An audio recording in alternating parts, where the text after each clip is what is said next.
Okay, welcome back to Doom of the Week, and this week we're going to carry on with the four kings of the kings of the four directions, and this week we're looking at Amaymon. Join me over on Patreon, where you will find all of my books, services, and courses in the shop, blog posts, and the various tiers which you can explore. You can get magical training in the Temple of the Horned Serpent First Degree, and joining as a free member gets you started with that, or explore the Magical Journal and the Egregore project. Hope to see you there. So Amaymon is often referred to as one of the kings or rulers of spirits, specifically associated with the direction of the East. Last week we covered Oriens, who is also considered to be the king of the East, literally because the name translates to the East. However, as mentioned previously, different people had different experiences and created different systems. Within the systems that mention these particular spirits, we find Amaymon to be present in both. Within the Ars Goetia, Amaymon is mentioned several times as being the king of the East. However, within the sacred magic of Abramelin the Mage, he is listed as being a sub-prince to Belial, whereas Oriens is a sub-prince to Lucifer.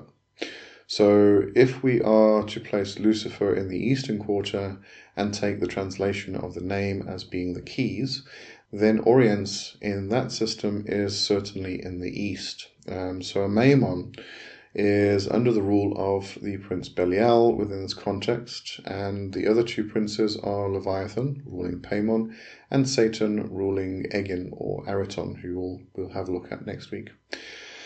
So, notes within the version of Abramelin by Mathers. So he says Amaymon, also written frequently Amaymon, it's just a spelling change, the I instead of the Y.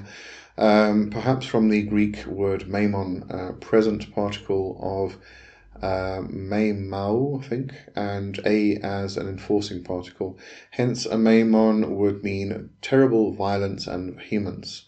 This spirit is also called by the rabbins Mahazal, perhaps from the root MZ, not sure how to pronounce that, to equal, which means to consume or devour. So Amaymon is spoken of in the various medieval magical works as being a very potent spirit, and the use of a ring with magical characters to hold before the mouth while conversing with him is recommended as a protection against his deadly, fiery, and poisonous breath. Then in the footnote of Peterson's Grimorium Verum, he states, this spirit of the East is not otherwise identified. However, GH, which is the grimoire of Honorius, has Magoa in the east, Egim in the south, Daemon in the west, and Amaymon in the north. There is considerable variation in identification of the four kings of the cardinal directions. Agrippa has east, west, north, south, respectively Oriens, Paimon, Egin, and Amaymon. However, in OP 3.24, he says Urias, king of the east, Amaymon, king of the south, Paimon, king of the west, Egin, king of the north, which the Hebrew doctors perhaps call more rightly thus Samael, Azazel, Mahazuel.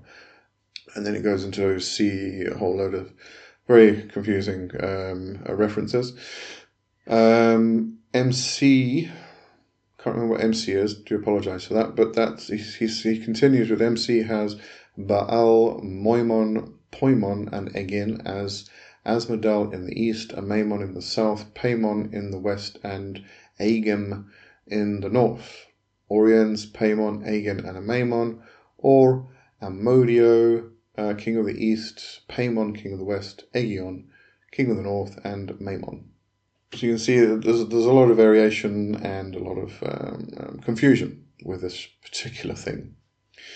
Now, in demonological texts, he is considered one of the great kings of hell and has dominion over various spirits. Apart from what I mentioned previously in regards to Mathers, his name is also thought to derive from ancient Semitic roots, with some scholars suggesting connections to the word Amon, which might be linked to hidden or obscure aspects of divinity. This connection emphasizes Amaymon's role as a veiled figure, one who guards hidden knowledge and the secrets of spiritual realms. Others argue that his name may be linked to terms meaning hidden or concealed, reflecting his nature as a spirit whose true form or power remains mysterious and inaccessible to most. In the medieval grimoire tradition, Amaymon is often depicted as a powerful, commanding figure who rules over a host of spirits and demons. His authority is particularly emphasized in the Ars Goetia, part of the Lesser Key of Solomon, where he is referred to as a mighty king whose presence requires caution and respect. He is sometimes identified with other figures of authority within the demonic hierarchy, such as Asmodee or Belial, suggesting a fluid and multifaceted nature across different occult systems. In works like the Sworn Book of Honorius, Amaymon is one of the spirits whose name is invoked in complex conjurations. However, these texts also emphasize the need for protection when dealing with him. According to tradition, if Amaymon appears during the daytime, his presence is said to be more dangerous, and the magician is advised to use a ring on their face to shield themselves from his overpowering influence. In the Grimorium Verum, Amaymon is also listed as a king, and his influence extends into practical magic, particularly when working with infernal forces. While historical grimoires are rich with references to Amaymon, modern occultists have recontextualized his role in a variety of ways. Some view him as a figure of transformation, a gatekeeper to higher levels of spiritual knowledge. His association with the East, intellect, and air make him an ideal spirit to work with for those seeking mastery over esoteric wisdom, mental clarity, and enlightenment, very much like Orient's. In Demonology, Amaymon is honored as a figure of power and wisdom. Practitioners may develop a devotional relationship with him, seeking his guidance in their studies or spiritual development. Rather than fear or control, demonolators approach Amaymon with reverence, offering him respect and dedication in exchange for his insight, which was what we speak about a lot on this channel. Have respect for the spirits. Don't trap, bind, and threaten them, because you'll get a completely different response.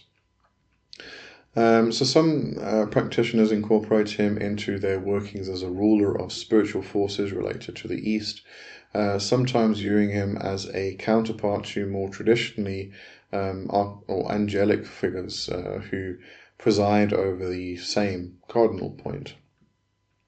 In iconography, Amaymon is sometimes depicted as a regal, commanding figure wearing a crown or adorned in rich robes, signifying his royal status.